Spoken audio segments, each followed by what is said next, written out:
Welcome everyone, my name is Luca and this is my good friend Marco. Hey, welcome! You are about to form a new random access memory. And today's memory is about bury the past to remember it in the future, or time capsules. What's your take on it? My take today, as last time, is a list of a question or of topic, let's say. And the first one is, of course, what is a time capsule? So we will give a definition and our opinion about this technology.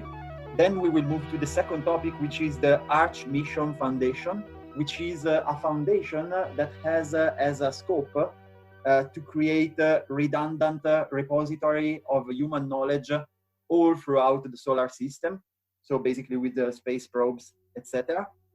Then we will talk about the possibility of having alien time capsules in our solar system today. So it's quite a, let's say, a scary possibilities. And then last but not least, we will talk about what is your time capsule. So your ideal, what's important for you to put in the time capsule, and perhaps some alternative ways to do a time capsule. So let's start. You can find the list of topics down in the description below and also in the video bar. Please remember, if you like this video, to share it with people who love to think about science and technology. And please, if you like the channel, do subscribe on the bell and be updated with all future contents. What is a time capsule? Well, a time capsule, it's basically a storage. So it's a form of memory, like we saw in our past episode.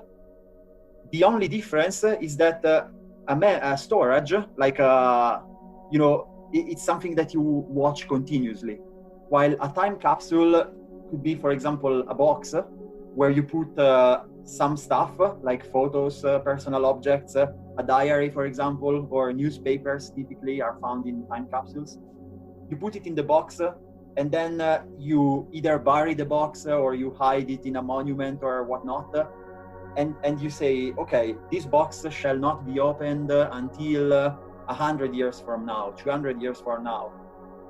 And that's all there is. There are many time capsules. There is one, for example, buried somewhere in the Liberty Tower, where there were like the Twin Towers before. It was buried there in a ceremony after the unfortunate event of 9/11. There are time capsules in space. There are time capsules on the moon. There are time capsules that are actually cars with something inside. And many rich people or kids do their own version of time capsules. But yeah, basically, if you think about it, it is two things important. The first thing is that it's a way of time travel. I don't know if you agree with me. Like, if you want to communicate with people in the future or with yourself in the future, you can use a time capsule. And it's like, when you ask, can you travel in time? And people reply, yes, we are doing it like this.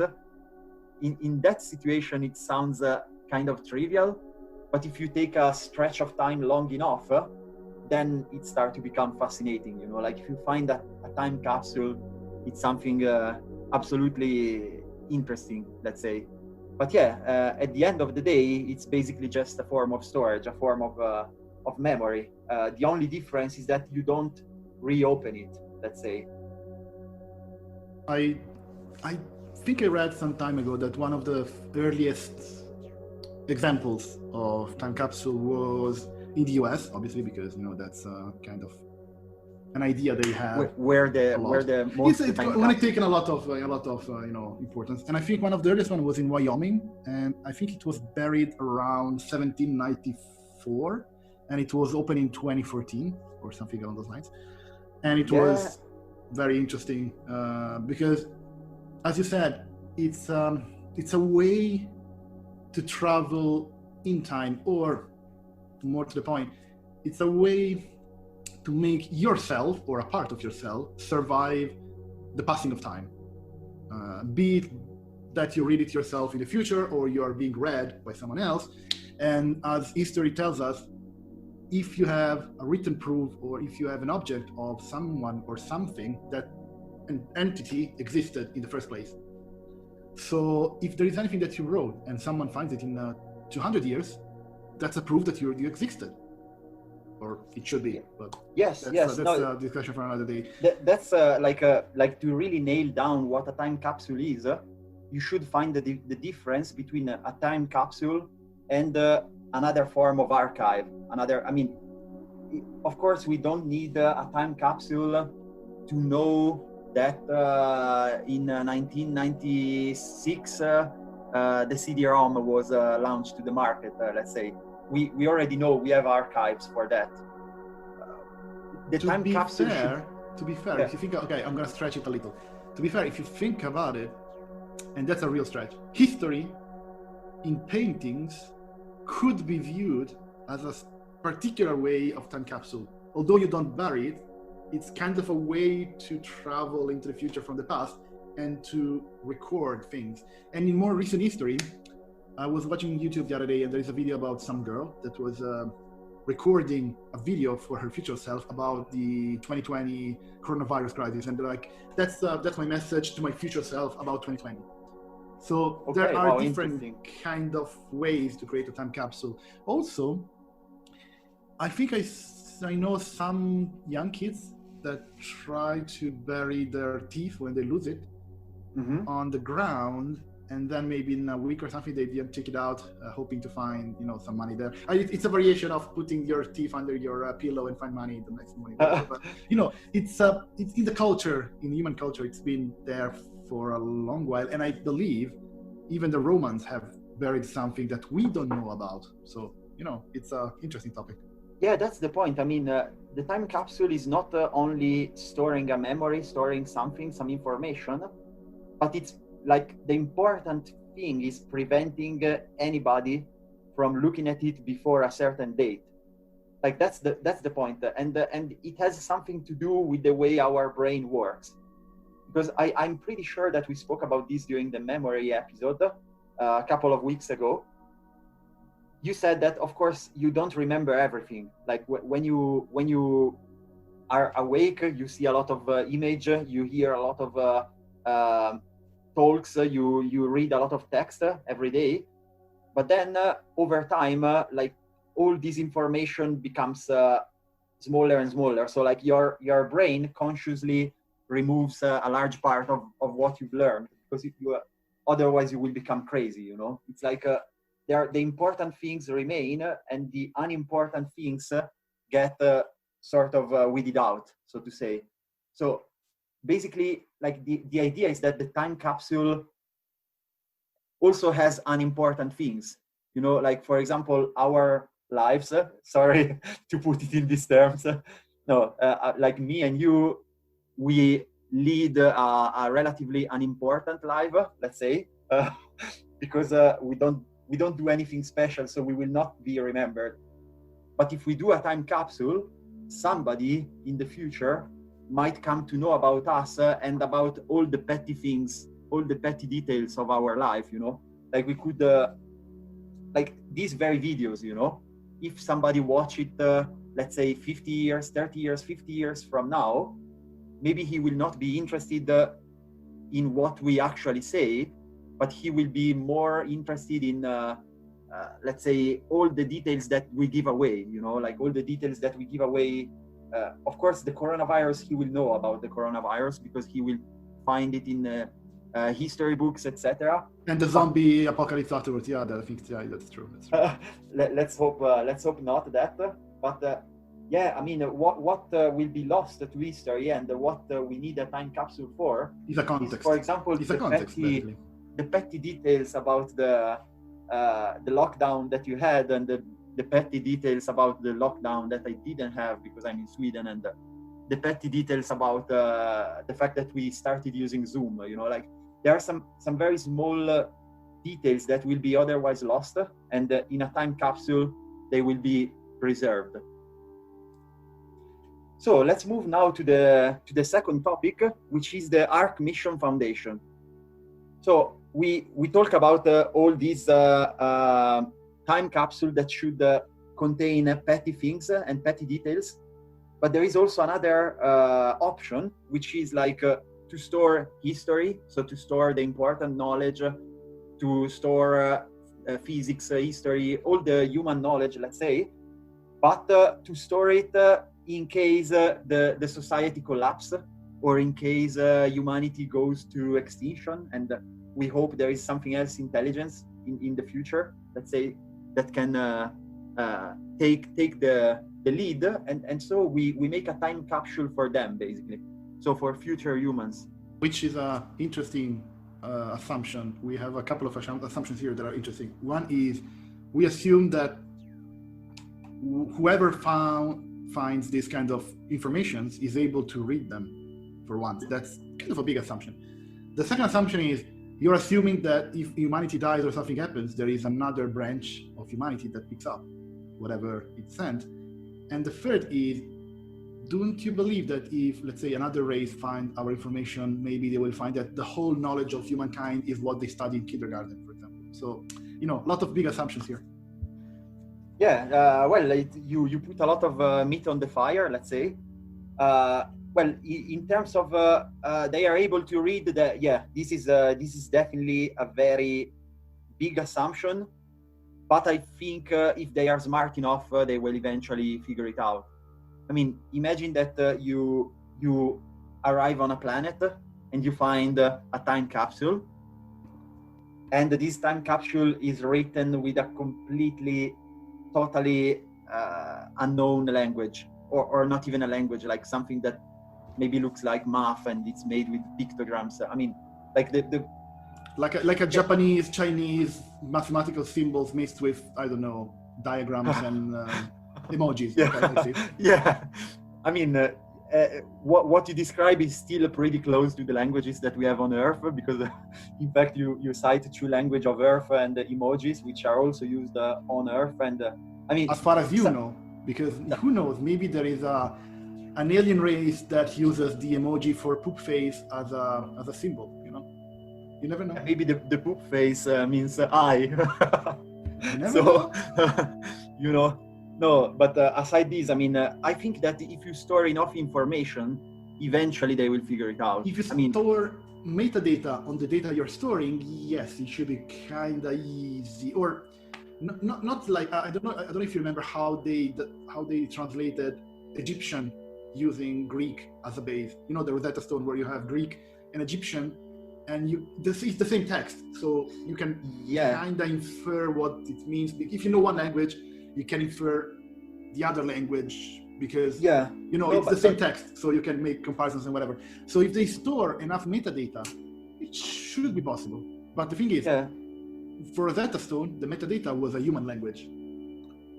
But for an alien race, how do you store metadata in a universal language? Which, what I mean to say is, and I'm going a little far away, but apart from math, that we believe is the universal language, what is the universal language that the universe understands? That's what I'm saying.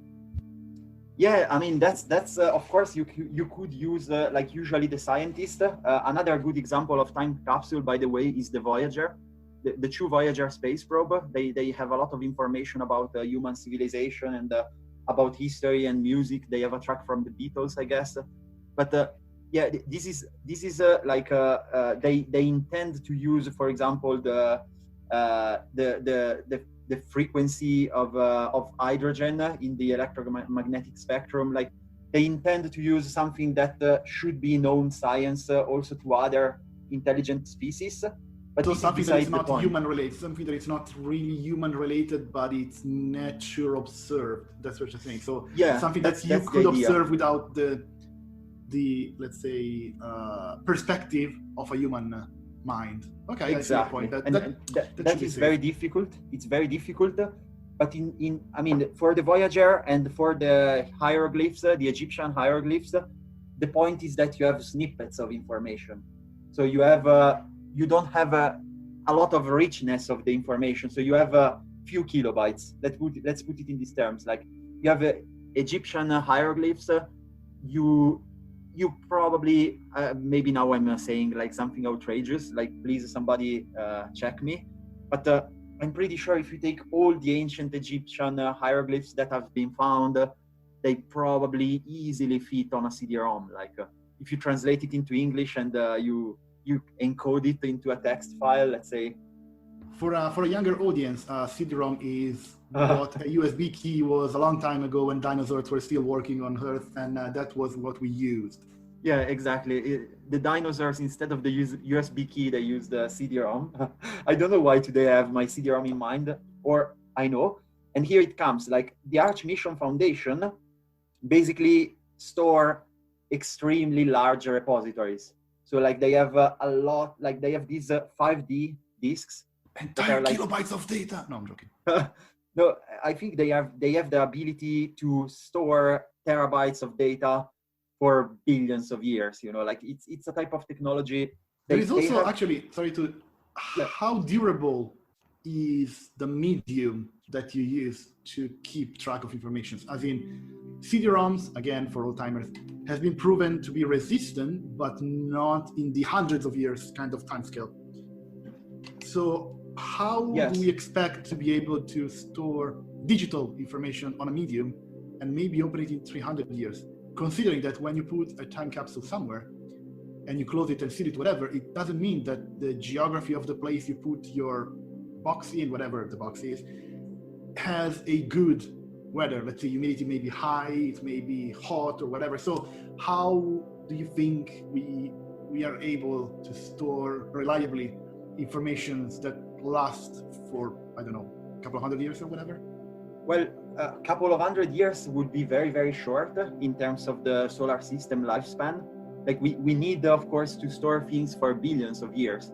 Okay, that was a starting point, but how do you, okay, I was thinking in human scale of hundreds of years, and okay, fun joke. I was watching a Elon Musk interview some time ago, and he was like, guys, humanity has a problem. We are all going to have a problem in a shorter period of time. In 400 million years, the sun is going to go down and we're going to have a problem. And I was like, yeah, that's 400 million years? Really?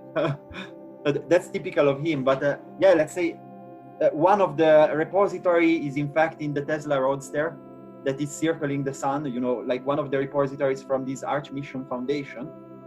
And their disks are made of crystal, so they are very stable. They are enclosed in like very strong capsules, and they are for now discs made of crystal. Interesting. I was thinking 5D, on how do you read them?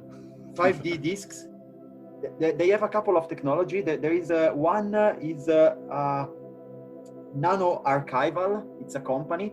They basically do human readable stuff, but it's microscopic. And then they have this 5D discs technology, which they have crystals and they use like lasers to write it. I mean, it's an interesting technology, and the good thing is that they are usually in very dry place, like the moon or the orbit of Mars, let's say. That's kind of decent enough, yeah, I say. So let's move on to the third topic of today, which is alien time capsules. So did you saw the movie The War of the Worlds from I think was from the guy who did Independence Day? Is it possible? I think so. I'm not 100% sure. It should be, yeah. I mean, now Independence Day, sorry, just a quick parenthesis on Independence Day. I mean, you have these aliens that were able to travel through the interstellar space with the ships like size of mountains, with billions of people, like incredibly high technology, and we got them with some 90s era computers. I'm not on board with that. Like someone is not saying something. Yeah, you're right. It's the 5G that it's yeah, I mean, they didn't figure out the computer virus despite their technology. To be fair, you made me think something funny. I was watching a really old movie. I think it was from the 70s or something. 60s. So a time capsule, basically. It's a kind something of, that nobody watched for many years. It was a movie about Greece and, you know, Greece time where there was war and whatever. And they were talking about attacking Sparta or something. And they were talking about how to do it. And they were looking at a map. They would say, okay, a map in the Greece time, it's already strange. But the map was a 3D reproduction of the Peloponnesus Islands, and with heights and whatever. And I was looking at it, I was like, okay, that's not really accurate. So they were pretty accurate, actually.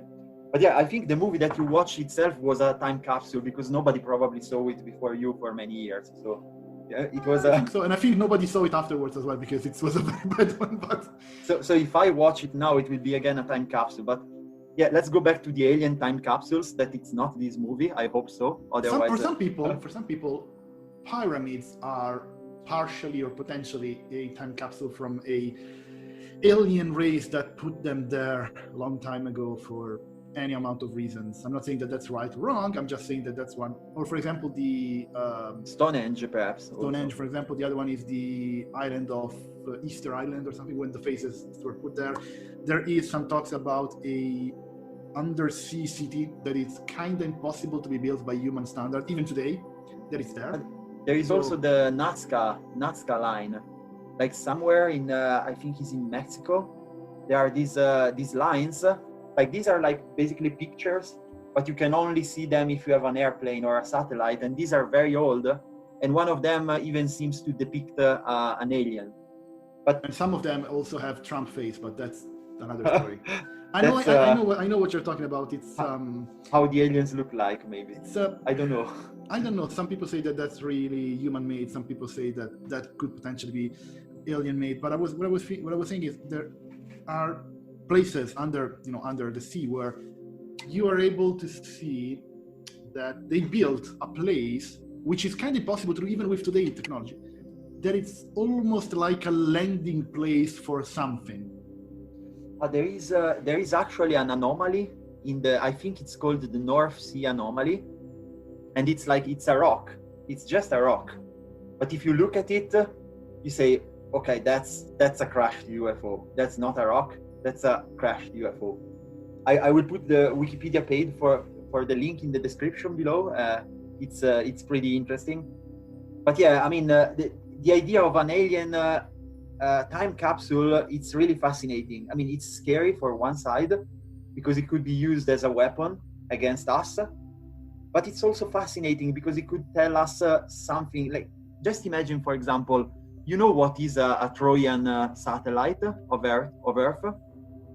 I may guess what it is, but explain to me. I have an idea. I just want to verify if it's true or not. It's like if you put a system where you have the Earth and the Sun, there will be 5 so-called Lagrange point, which are like equilibrium point. So there is 1 and 2 are like 1 is between the Earth and the Sun, so where the 2 gravity cancel out. 2 is basically external to the Earth. 3 is on the other side of the Sun, so it's like the anti-Earth, so to speak. And then there are Lagrange 4 and Lagrange 5 that are like 45 degrees between the Earth. Like, actually, they orbit the Sun before or after the Earth, and they have basically the Earth slowing them down and pulling them away from the Sun, and the Sun speeding them up, etc. And these are very stable points. You know, if you throw a rock, it's gonna basically will fall there and will stay there. So these are like some exceptional, like if you have alien technology, which we suppose it's really high technology, they could put a telescope in the Lagrangian point and basically just observe Earth. With a resolution of more than 4K, I think, because of the distance. Yeah. I mean, they need to have an extremely powerful telescope. But let's imagine that we are actually about to send something in one of these L point, which is the JSW, James Webb Space Telescope, JWST. It's like a very interesting telescope, by the way. We are a name that is complicated as well, I guess. What? Sorry? A name that it's complicated as well, considering. Yeah, the name is very complicated because the acronym is longer than the actual name, you know. So just stick with whatever it is and not what it's called. It's easier. Yeah, I mean, the James Webb Space Telescope, it will be like it will be great if we send the telescope and then we find an alien time capsule in there, like with like yeah, look, we were watching you from 4 billion years ago. Here is a cool HD picture of a dinosaur, you know. Like this is a footage of a dinosaur. That would be interesting. Actually, I was thinking of another interesting perspective on the time capsule thing. Let's say we throw in space a rocket or something with, you know, contents and anything that pertain us. And Like sometime a later, Tesla Roadster. it's whatever, let's say, for the sake of discussion, a way to launch in space something that defines us and whatever. And in some years, that reaches some race or whatever. And what for us is, okay, we are the human race, we are friendly, love us, we have cookies and whatever. In the language or the culture of the other side, that's seen as we want to kill you, rape your daughters, and it comes back. That would be quite unfortunate. I mean, it's like a language that is perfectly identical to us, but in a negative way. So I think, and it's like I think for us Italians, when we listen to Korean music, it's like that. Oh, please don't start. Please, I've done it and I can't shake my hand out of this one. Jesus Christ. Yeah. No, but yeah, I mean, no, the idea was like the time capsule, if there are alien time capsules, those are here from before, So maybe we are an alien time capsule. I think we are what some alien race was before, and we were left here as a living time capsule, for example. I'm just saying. So we spoke about what is a time capsule and what is important. We saw different uses of a time capsule. So details that would be forgotten in one case, big things that should not be forgotten in another case, in case there is a apocalypse, let's say, scenario. We spoke about the idea of having aliens putting time capsules in our solar system, which could be awesome, but could also be quite scary. And so let's make it personal. So what is important for you in a time capsule? So what will you put in a time capsule? So if we have to do a time capsule today. So it's one of those questions like, let's say you are stranded in a deserted island. What are the 3 things you bring with you? It's a loaded question, I guess. So, sort of that. So I would say